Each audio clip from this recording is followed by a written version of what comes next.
Hey, and welcome to the Headliner Podcast. We're your hosts, Nicholas and Elissa, and we're here to help podcasters learn everything they can do to promote their show. So, Elissa, what are we talking about today? Well, I think that we should talk about whether or not if it's time to do the old switcheroo over to video. Okay, I'm all ears. So, 2025, pretty big year for podcasting and video, pretty big thing on the internet. Call me nuts. I think it's here to stay. So you want to know whether or not our amazing listenership is ready to make the huge pivot to video. Yes. I think this is awesome. I'm so psyched to talk about this. In case anyone listening didn't check out our last episode, I've been sitting on this topic for like 3 weeks now, and it's been a lot. It's been hard to focus. I'm just so set. I'm locked in. So let's do it. Why should our listeners pivot to video? I'm going to make Elissa roll her eyes real quick. I hear a reference coming. Yeah, there's a pop culture reference coming. Of course, it's me. It's my whole gimmick. To borrow one of my favorite lines from The West Wing, it's next. So, I won't bore you all with the context here, but it's next. If you've had a podcast for a while and you're looking to punch up your production, it just makes sense to pivot into video. You've already done audio. You know how to mix something. You know how to record clean sound. And if you're on top of your social media game because you just are of Elissa and I's generation and were raised on it, or you're a business owner and you happen to know how to get people to check out your site, there's a good chance that you're already familiar with video on a cursory level. So, why wouldn't you want to take that next step and graduate to doing full podcast videos? And if I may be that guy, if you're listening to this episode, there's a non-zero chance that you've probably been considering it at some point. So maybe this is your sign from the universe to go and join the hordes of video podcasts out there, putting their content out on YouTube or even Spotify now, because they support video. And that's kind of the whole thing.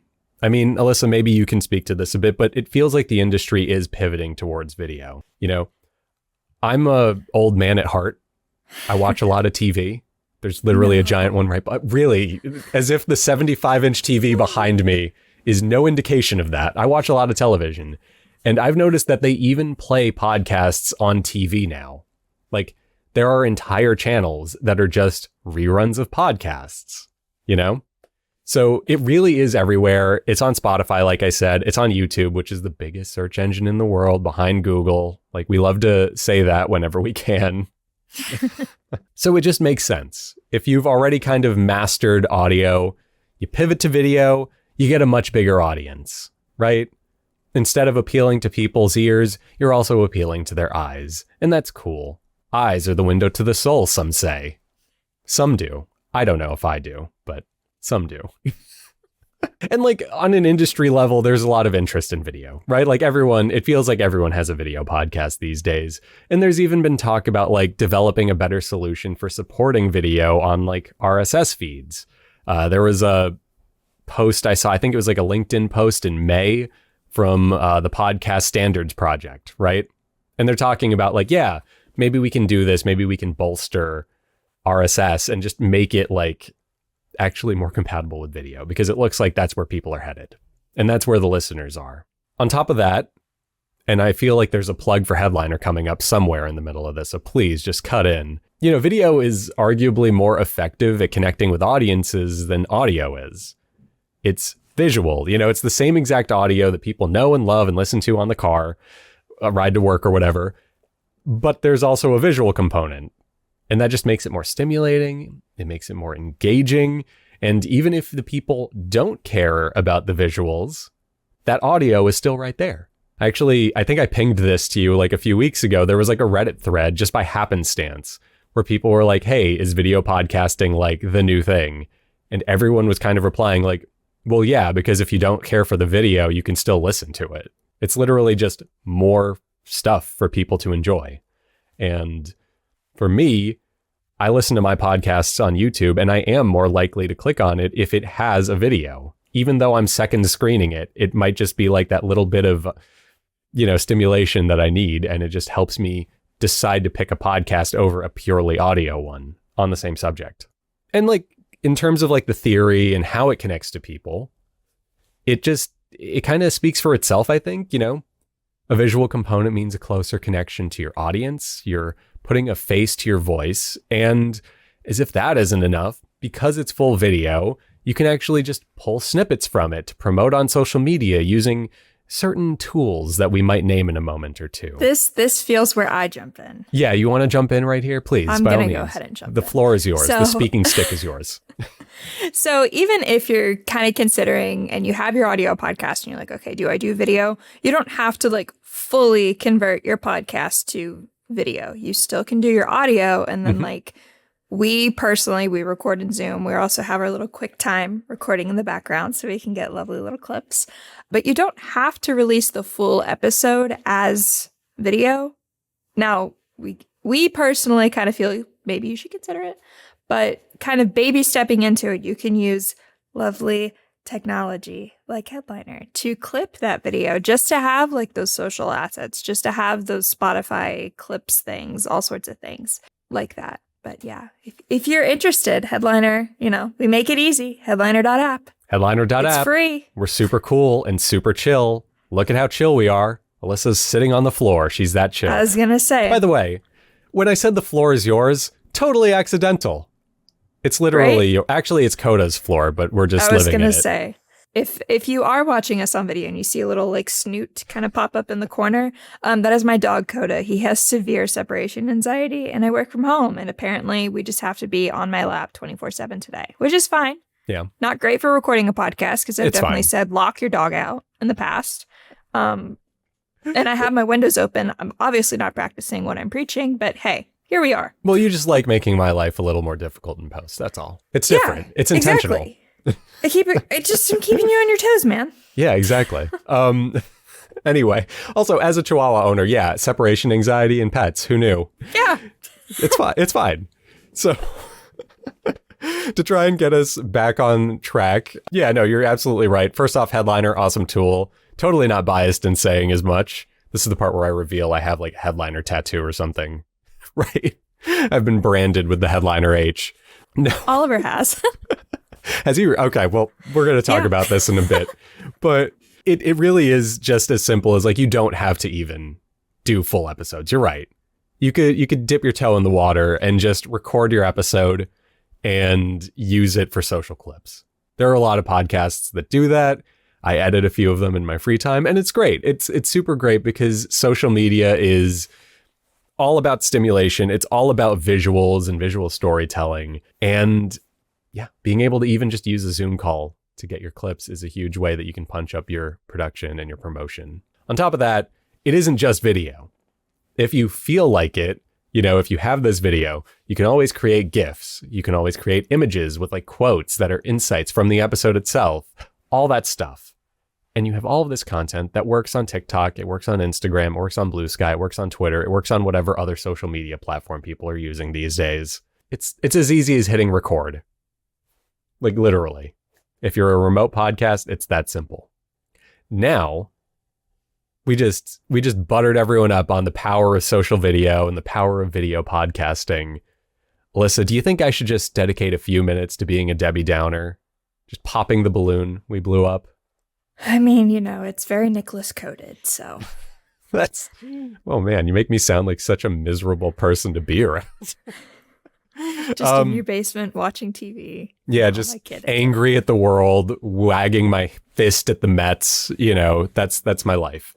Anyway, no, there are some things, and we do want to give you like a balanced perspective on this. So there are reasons to maybe consider not doing video. Number one, it takes a long time to edit video. Based on estimates I've seen online and from just my own personal experience as a video editor, we're talking about something in the ballpark of 2 to 3 times compared to like just pure audio, right? So if you have a 30-minute podcast and it takes you an hour to edit it, get ready to spend like 3 hours or 4 hours on the video. And that just compounds. That's for like a purely, hey, Nick and Elissa are going to talk, and Nick is going to hit 1 and 2 on a switcher to switch which camera is live. Once you start to put in graphics and you really start to take advantage of video as a medium in like a more deliberate way, it just gets longer. At a certain point, you might be making something that's closer to like editorial content where it's an hour a minute. Like you work on something for an hour and you get a minute of finished video. So, that compounds very quickly. As for like other reasons, video podcasting is just like more complicated than audio editing too. First off, you're still editing the audio. It's the same exact process, right? But now you have cameras and you can't just remove parts of sentences. If Nick stumbles across a sentence, editor Nick can't just like take out the part where he stumbled easily. He has to do it in a way that's seamless. So he might cut to a 2-shot of Elissa and Nick, or he might just cut to B-roll of Elissa nodding her head from earlier in the episode to sell the illusion of active listening. Not speaking from personal experience there at all, I promise. I do nod a lot. But, or stuff like that. Like in one episode, I completely flubbed a line. I gave like the wrong stat. And I had to go and re-record the line, which is fine. That's totally okay. But then I just had to cut to Elissa for like the 5 seconds of the line because my lips had to match what I was saying. So there are a lot of considerations when you make that pivot into video, and even something as like minute and simple as removing ums and ahs from your sentences becomes really hard when you're working with video, because you might make something that's more distracting by repeatedly cutting around it than if you just left that in. Some editors also, they do 2 versions of an episode for that reason. They might edit a full video episode, deliver that as video, and then go back and do like a more refined audio cut. So in some cases, you might be editing episodes like twice. And that's just part of the process. As for like other things that may get in the way, you might want to account for lighting and like your backdrop on video. So, that isn't hard or time consuming, but it is more work. It is something to worry about. The example I have is my lighting is a lot more even than it was for a while on this podcast. And it's because I got sick of seeing my face dip into chiaroscuro, which is dramatic contrast between light and dark. Yes, we're using Italian film terms now. And I had to go and buy a light. And yeah, it wasn't a big deal. I bought a $10 light, but like that is something that you have to worry about, and it does add up. Other things, you have to worry about your recording setup too. Whether you're recording on Zoom or Riverside, or even what Elissa and I do, which is just using Zoom plus QuickTime and then having me sync it in post because I'm a sick little freak that enjoys doing that. I don't know. It's more work, it's more costs. And if you're a podcaster that's working on a budget, maybe that cost isn't worth the effort.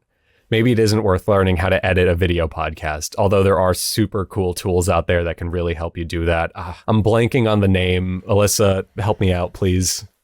So there is one that comes to mind. It's called Eddie by Headliner. It's super cool and it's super exclusive, right? Exactly. It's called Eddie by Headliner. It's a free transcript-based editor, so it comes with every Headliner account. Of course, there are points of upgrade. We cap you at $20. That gets you unlimited everything, so you can do unlimited edits, limited transcriptions, and I think unlimited upload minutes. Don't quote me on that, but I'm pretty confident that we haven't put a cap on anything to that degree. But with that, you also get all of these lovely little marketing assets in the podcast promo pack. They're going to be branded and written in the style of your show, so they're actually going to sound like you. Yes, it's AI, but it's AI that you want to use. And if you don't like it, you can edit it and you can tell us. And we're going to learn from those edits and that feedback to make it better for you. It's just dawning on me that it's called Eddie because it edits. Anyway, moving on. We're super clever. We are. We're the sharpest knives in the crayon box, as people say. Eddie edit, disco discovery. Make, nice. You just make, Yeah. Make is like the least clever one, but it's also the clearest. So make. Yep. Yeah.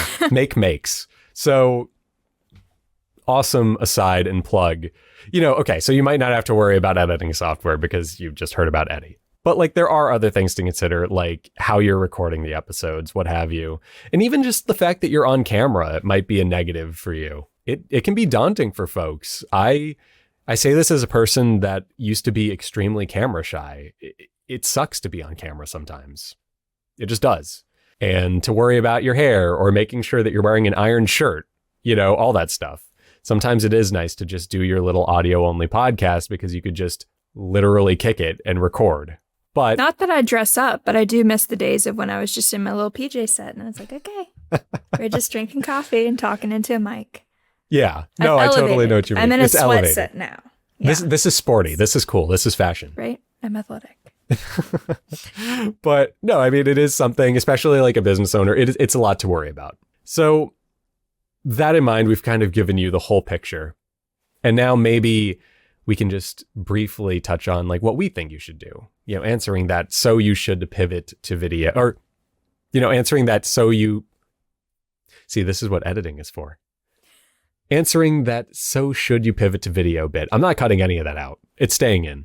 Oh, I would leave it. Yeah. Thank you. But I don't edit anything, so I would leave it. So anyway, to answer that question, which I struggled to ask even, I personally think you should at least consider it. There's a bunch of reasons not to.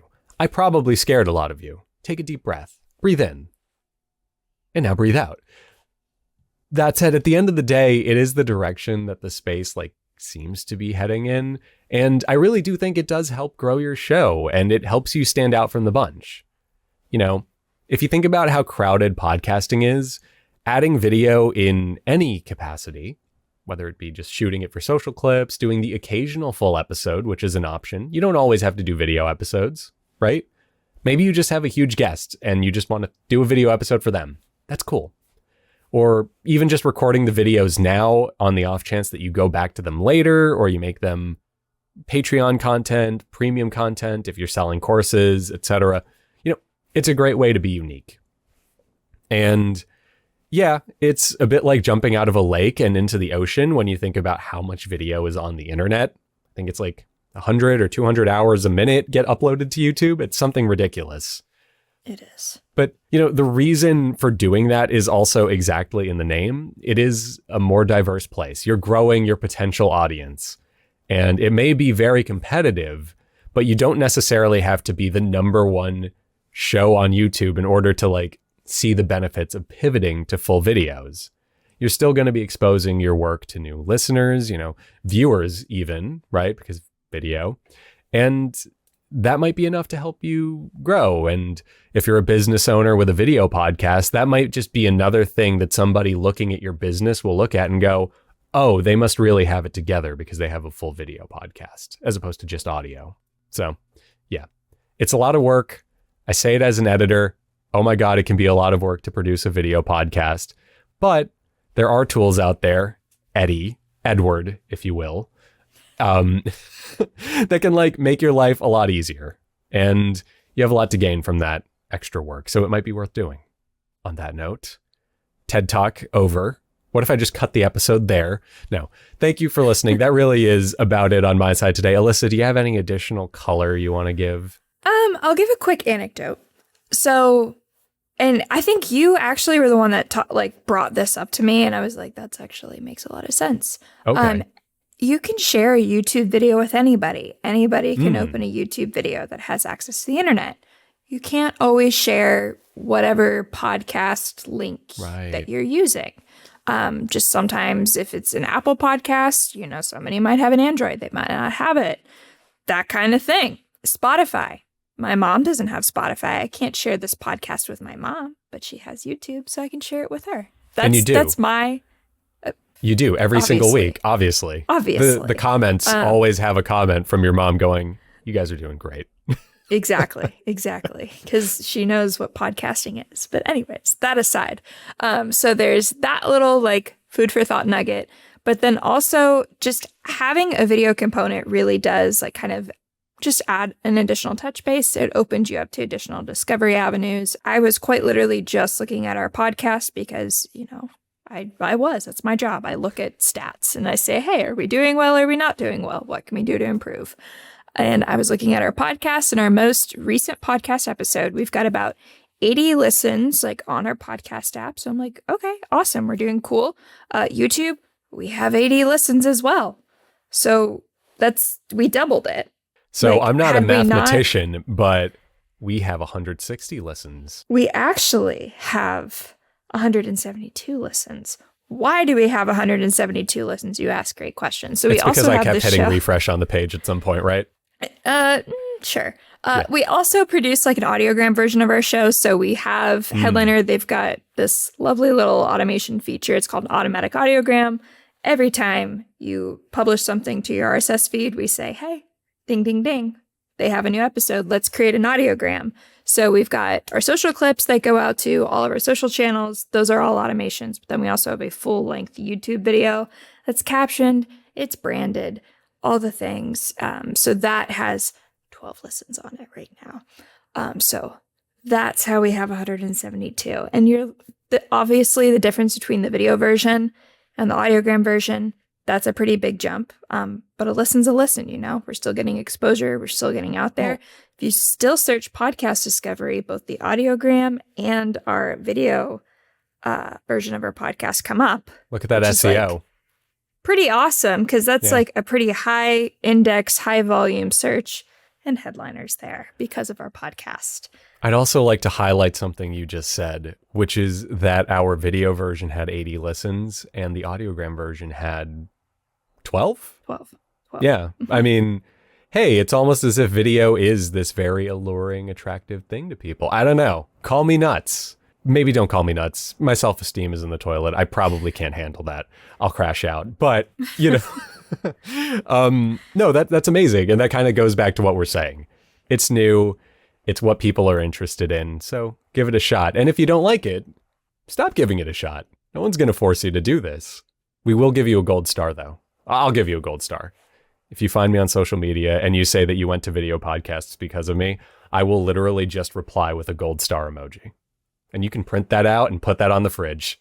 You can call 555-555-555-555. I think Yes. that might have been too many fives. I don't know. No. But that was a reference from 555. Yeah, it's fine. just dial fives and you'll reach Nicholas. Just dial fives until you can't. You'll reach me. It'll be an automated message. I'll be like, you've reached the Headliner Gold Star Hotline. Press 1 if you have a video podcast. That's amazing. I'm so proud of you. Anyway, we charge by the minute, so I'm going to hang up and then... Thank you for that, Elissa, and thank you for that insight into our listening and our listening stats and all that stuff. I hope everyone got something out of this. We'll be back in a few days/weeks/soons, and we'll be giving you more info on podcasting at that point in time. So yeah, bye.